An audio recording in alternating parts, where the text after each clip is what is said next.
Yes, this is live. The program is always live. Here's what's going on. This morning, I was working on an amazing, huge, truly disgusting and insane episode of the show for you guys. I honestly believe it might be the darkest episode that I've ever done. Like, I actually might be crossing a line here. It might be the meanest thing I've ever done. I was working on it all morning long. And last minute, I decided this should probably be a double goon, double gunted episode due to some recent events. So I wanted it to be perfect. I wanted to get everything done, and I was working hard on it. And I got into a conversation with Porcelain. And if you guys don't know, Porsalin'S working on this documentary called Terrorsperg, a Mersh documentary. And it's going to be huge. It's going to be his biggest documentary. This thing's going to it'll break the internet. And it's all about Mersh. But it's going to be his biggest doc yet. I guarantee it. Mark my words. It'll have the most views. It's going to send him into the stratosphere. Joe Rogan's going to play it on air. So I'm talking to Porcelain about it. And Porcelain's going to be interviewing people about it for the doc. He's got Andy Worski, Mr. Medicare. I don't know, maybe Baked Alaska will interview. I don't know who he's got. But he wanted to interview me.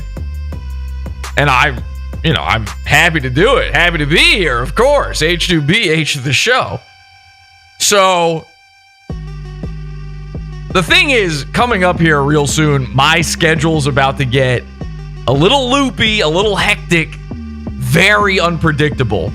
And I'm trying to crank out these amazing episodes, these amazing shows, this amazing content for you guys before that happens. I know things are going to get fucked up. I mean, obviously, the schedule's fucked up right now. So I'm just trying to make the most of it before it gets any worse, you know? So I told Porcelain, like, all right, if we're doing this, let's do it right now. He was like, when are you free? I'm like, now. Let's do it now. So we started talking, right?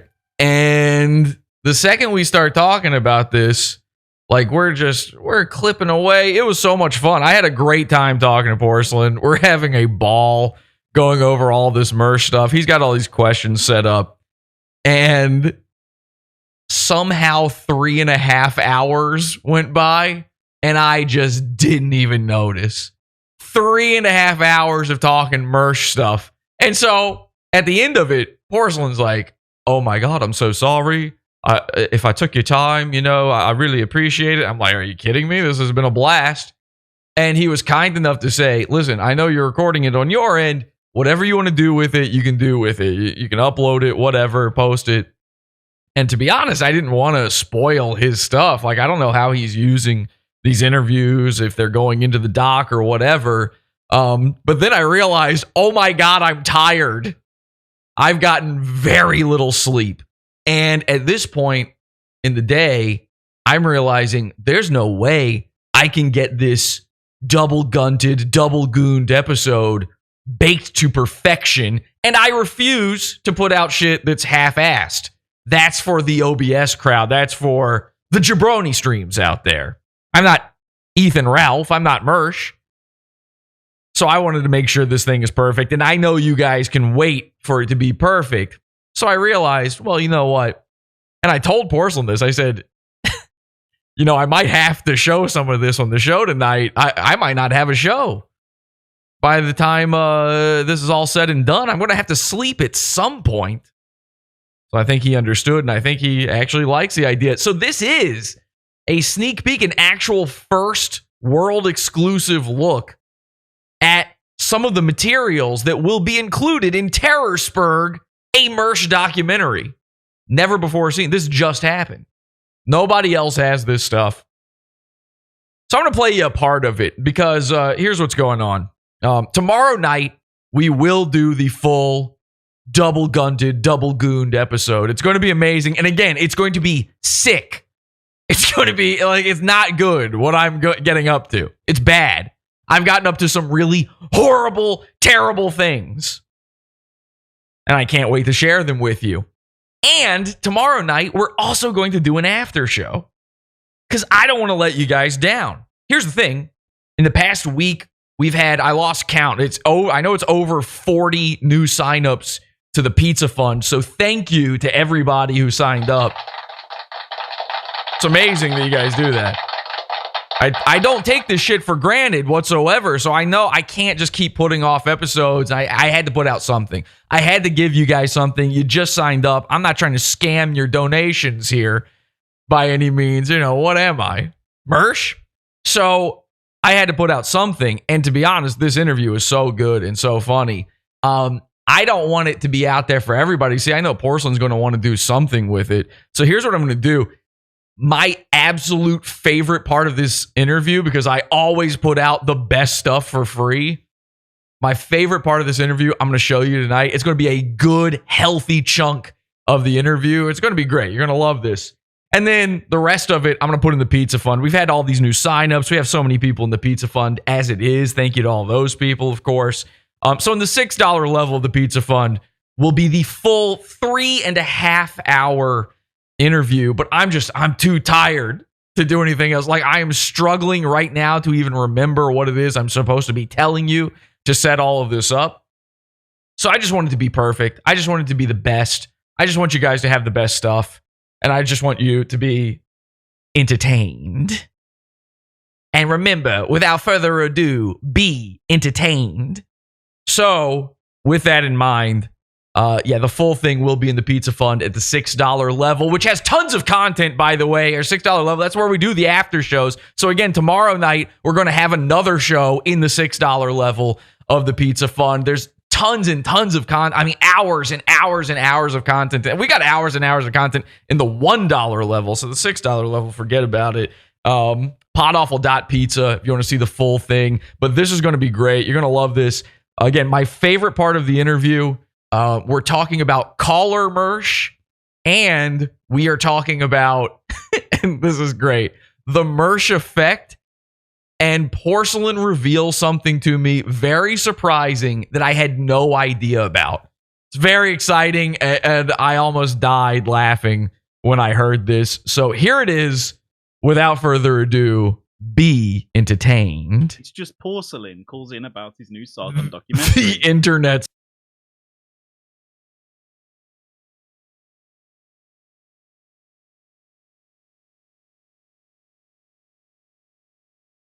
okay, I have no clue what's happening. Oh my God, what is happening? It's just stuck. And this is okay, that was strange. Now, there may be dark forces at work knowing what I'm getting up to for tomorrow's show. So let's try this again. I think I just scrolled it back so far. You're now getting even extra content. All right? Free. I'm not going to scour ahead. I'm not going to scrub ahead on this thing and take that back from you. Now you get more stuff. You got a little pause in there. Enjoy this. Problem that has never been corrected.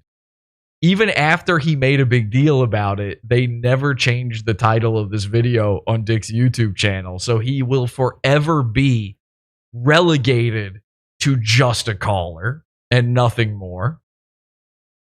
Well, I'm just to validate you, I can see it right here. Caller Mersh on Mask and Gavin McGuinness. Yeah. And just to contrast, I was once on the Dick show. That's right. How could I forget guest Porsalin? Well, I'm not even. He didn't even feel the need to put anything before Porsalin because why would you? It's just Porsalin calls in about his new Sargon documentary. The internet's Porsalin. That's right. Everybody knows. He doesn't need to remind anybody about it. It's just, you know Porsalin. He's here.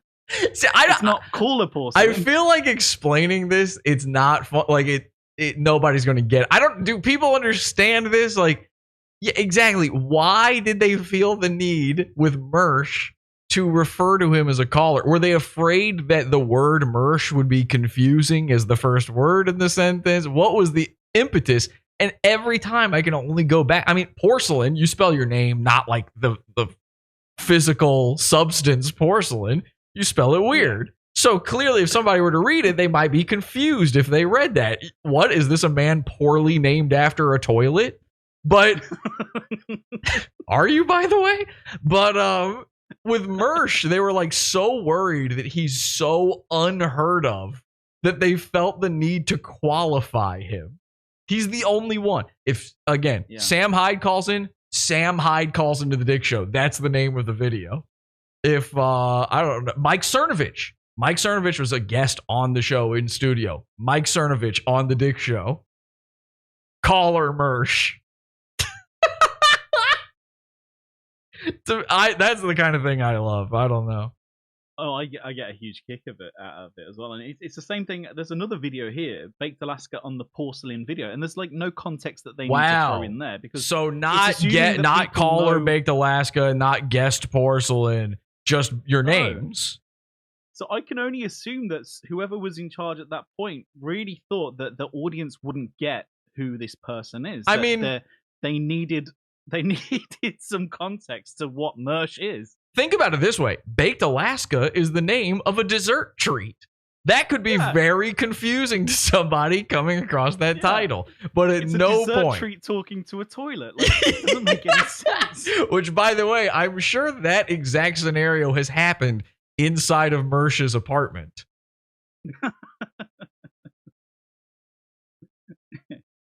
All right. Well, I'll go on to question number 21. And it's another question that's phrased in exactly the same way as the two previous, but it's what is the Mersh effect? So the Mersh effect is something that I have detailed in quite a bit. I have gone over this in great detail, but it is not my original phrasing. I didn't come up with the term. It was just this thing that everybody who watches, who hate watches Mersh or whatever you want to call it, could sense, and we never put to words before.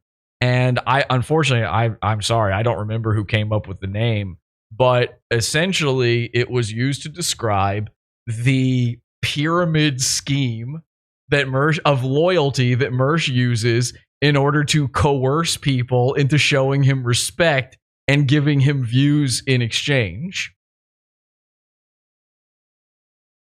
Yeah, and I think that it's amazing how it extends as well, because it's also you look at the obvious candidates for some of the lower rungs on the of the pyramid, some of the lower tiers, the Arnold Nicotinas. To be fair, the pyramid is a capstone and then one layer at the bottom.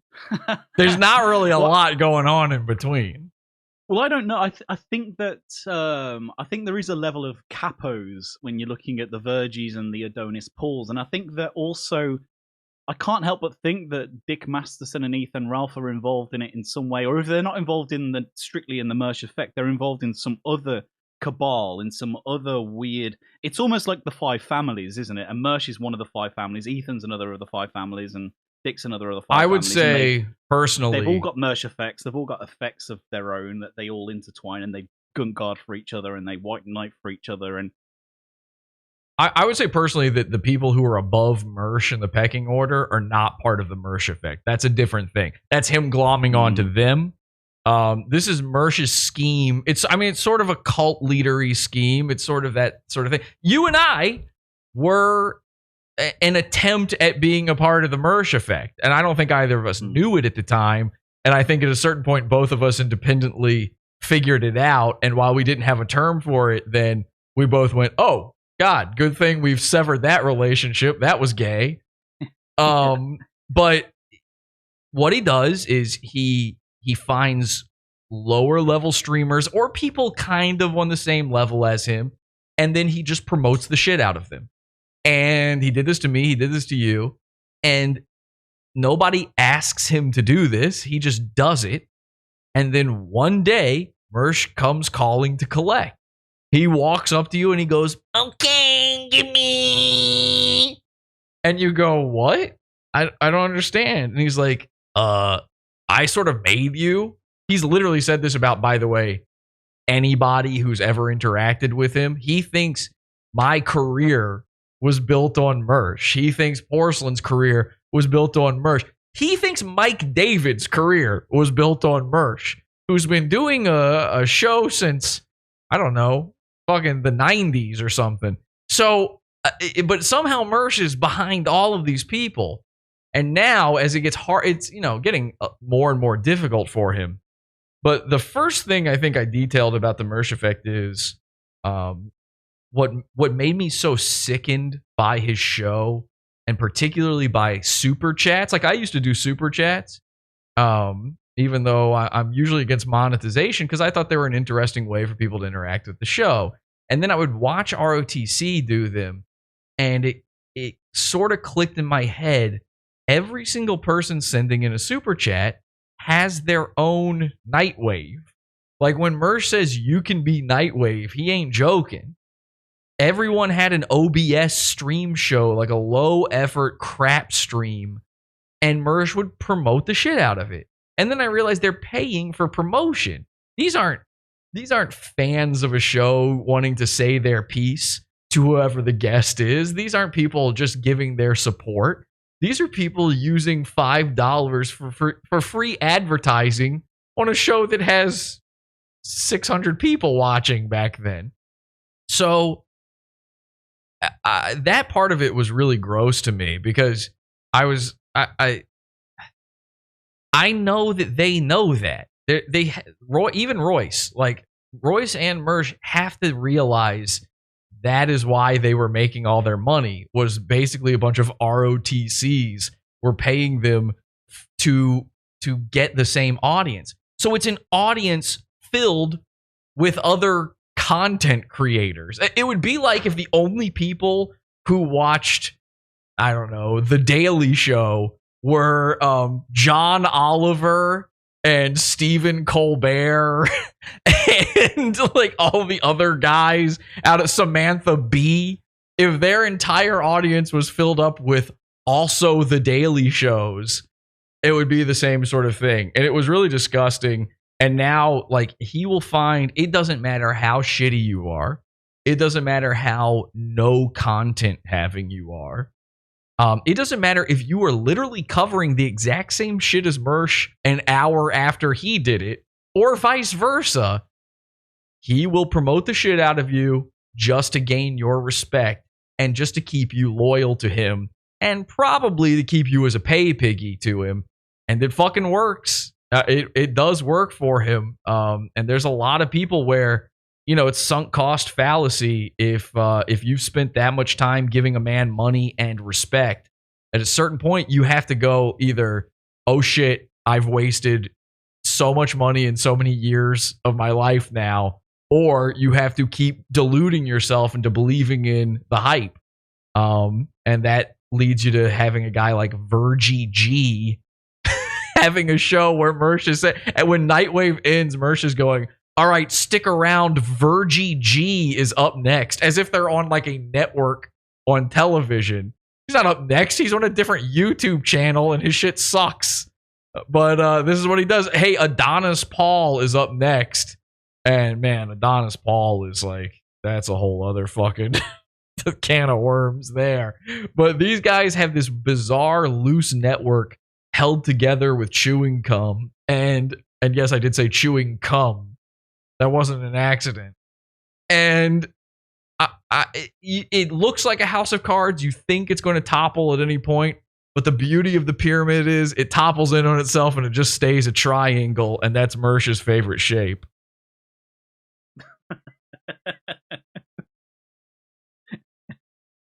I think that because I've always wondered how deep into the Mersh effect was I, and yeah, it feels gross, right?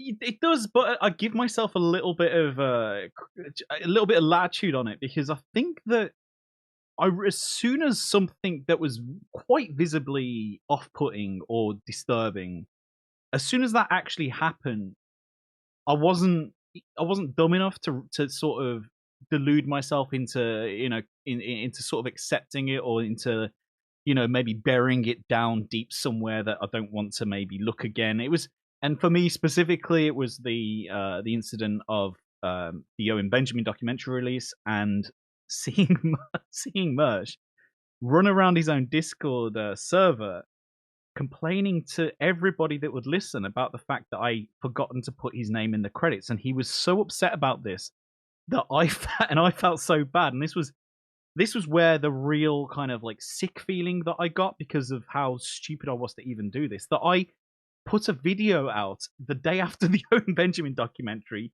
just to confirm that Mersh actually helped in this.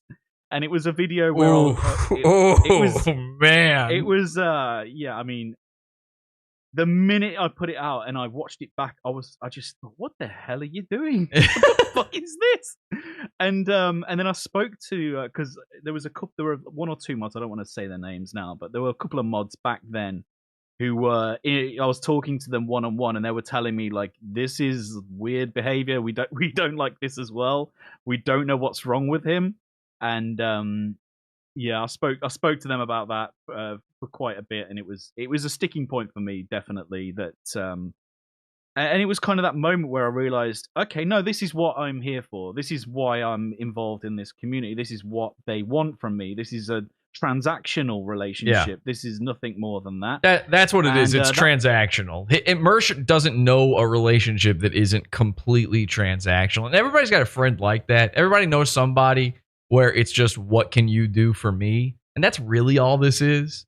The Mersh effect, it's not like some grand thought out scheme or anything, although I think at this point he's got it down pat and he does understand it.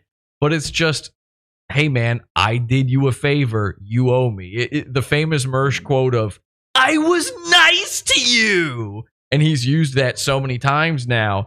And if he was ever kind, even in the smallest way to you ever, you owe him your life. You're in a Chewbacca-style Wookiee life debt to him forever, where if you can't ever like not credit him, not make fun of him, think twice about him. Like I started figuring this out, at least subconsciously, earlier on than people think. I met Mersh in real life, and that's when it happened for me. Like, there's little things here and there where, like with the super chat stuff, when I realized I stopped watching ROTC, what made me realize the super chat thing was, I realized the only time I would tune into ROTC is I'd go in there and I'd go in the chat and I would just keep saying funny shit, just trying to get people to pay attention to my channel instead, and getting them to come over to me. And then I realized, oh wait, everyone here is doing that, except some of them are paying to do it. But I knew that if I typed shit into their chat room, they liked me so much, they would read every single thing I chatted.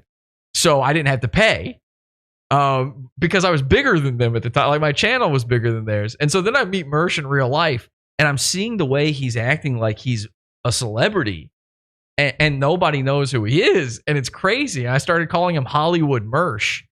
And there's like a component of it, of the Mersh effect there, where he brought me out, and the streamer Carl, and all these other guys, cousin Joe, and all these other guys, and he was trying to have like this, like, oh, it's a meeting of the minds, like I'm having out my boys and I'm treating them and all this stuff, and it was like the gayest, stupidest thing. He had a selfie stick, and it was at some point that night I just realized, like, this is so gay, and he's just trying to get donations while we're out here. So I tried to steal all his donations away from him, but I still didn't fully get it then. Like, the Mersh effect had a hold on me, because I still didn't fully get it then, because it probably was just a month or two later where I had Mersh as a guest on my show again.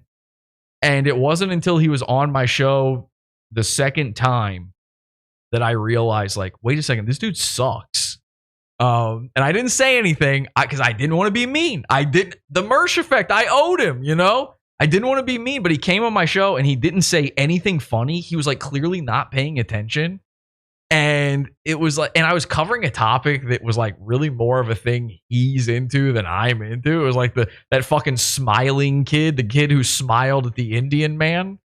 It's like, I don't give a shit about that. That's politics shit. But I thought Mersh would be a great guest for that, and then I could have a reason to talk about it. And Mersh just sat there smoking, and like he didn't care, and it sucked so bad. And it was at that moment I was like, I'm never having this dude on my show again. That was awful. And then he starts sending me messages saying like, we need to make a clip channel together where we upload Cumtown clips and Red Bar clips and Joe Rogan clips, but then we sneak our own clips in there. And that's when I started going, okay, there's something wrong here. There's something terribly, terribly wrong here. Oh my god, I had no idea. Oh, you didn't know about that? You don't know about the clip channel? I have no idea what you're talking about. He seriously, that was his idea. Mersh came to me in a Facebook message, and I wish I still had it. I don't. It's from an account that I lost. He sent me this message, and he's like, I had this idea. Tell me what you think. And he's like, yeah, we'll take Cumtown clip. Like basically all of the podcasts and guys out there that you watch clips of on YouTube already. He's like, let's just become one of those clip channels, but we put our own shit in there. Like we're also part of the pack. Like we're one of the guys. And now what I said to Mersh was, yeah, great idea. But what I meant was, are you fucking kidding me? And I never spoke to him about it again. It was one time he brings us up. I was like, man, that's a great idea. Set that up. Because I just wanted to see him do it. I was like, that'd be so embarrassing. Like, imagine you do that. Imagine you put up like, I don't know, again, Joe Rogan, Sam Hyde clips or whatever, and then you throw on a Nightwave clip, and that gets just 0 views. There's just no views on that. And every time you upload your own shit, it's just no views, no views, no views. And every time you upload the other stuff, it's getting stuff. Like, that would be so embarrassing. So why would you want to expose how little imprints you have on the internet? How do you think you could fool people? The only reason a clip channel works is because people know who is being clipped. Well, Mersh's entire e-celebrity seems to be forged on the back of how can I fool people. So fake it till you make it. It doesn't surprise me that this is something that he would try. That is the most audacious thing I've ever heard, and it's so patently I don't know how, because I mean, surely the videos, the comment sections are going to be atrocious. What the fuck is this? Why is this on this channel? I don't remember where in the timeline specifically that happened. I just remember being like floored by it. And I do remember it wasn't long after that I thought like, wait, I wonder what he's tagging his videos with. And that's when I realized he's tagged, every ROTC video is tagged with Cumtown, Nick Mullen, who else is Joe Rogan, Ben Shapiro, Steven Crowder, whoever was big at the time or whatever. I think he wanted to put Steven Crowder clips up there, a guy he made fun of. And it's like, well, wait a second then. What do you... That's so offensive. Yeah. Like, could you imagine the YouTube banner he puts up? Like, he'll get like Bally Song to draw it, and it's like a cartoon of him and you front and center, and then Joe Rogan and Nick Mullen and stuff like after that. Like, it's just... I can just see the mental gymnastics he's doing to convince himself this is a good idea. I was wildly embarrassed for a long time because he commissioned somebody to make this like fake fighting game loading, like a character select screen where it's a bunch of celebs he knows, and it's like. And so it's like him and Royce are one, and then like I don't know, like Mike Cernovich or somebody, or Owen Benjamin was one for sure. Mike David was one, which like you think Mike David agreed to that? There's no way. And I was on it, and I was the center square. I was the center square. I've got to come clean. I did that. Well, you made that? I did. I was full Mersh effect at the time. Listen, I mean, at the time, I thought, like, when it was made, I was like, okay, well, that's something. But then I remember, I knew the second I saw Mike David on it, I was like, okay, he didn't okay this with everybody. There's no way that... No, of course not. Because he asked me about it. He was like, would you want to be included on it? And I didn't really understand what he was asking, so I was like, yeah, okay. And then... I got into talking with it, and that's what he wanted. He said he wanted all of, like... He said, put Mike David. You made a character select screen of the Mersh effect. That's what that shit was. Count Cuckula was on there. It's like, I didn't even know who that was. I was like, what the fuck is this? And I really wish I had I really wish it was a bit on my part and it wasn't just the fact that I was a fucking retard. Why the fuck was I the center square? Because that shit, that animation was at the beginning of every episode of their show forever. Yeah. At like long after I started making fun of them too. It was always front and center right there. My little cartoon logo. And it's like, oh God, you made that?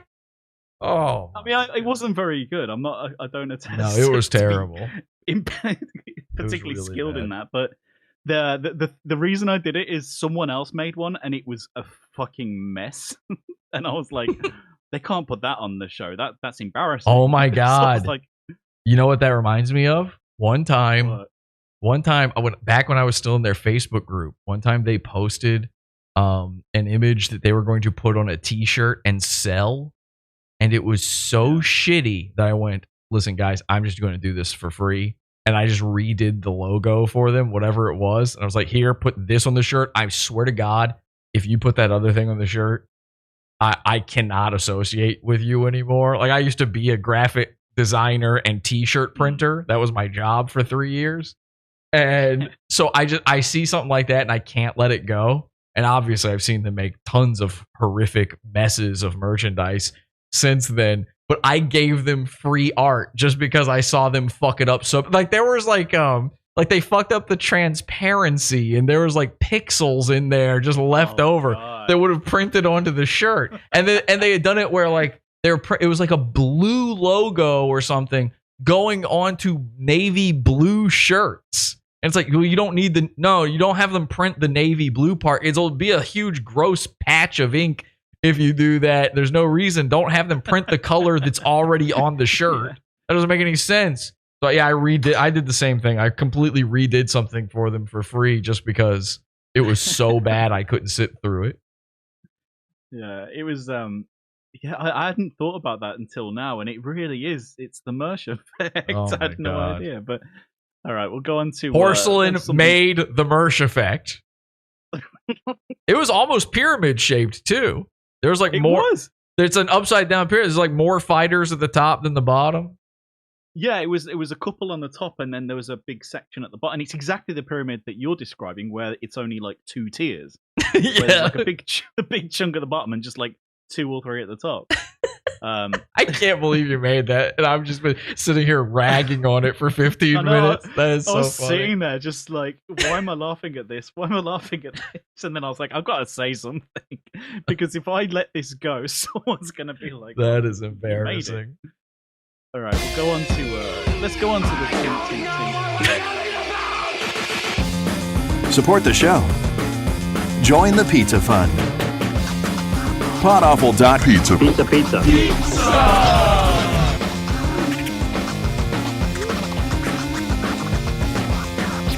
Podawful.pizza. Pizza.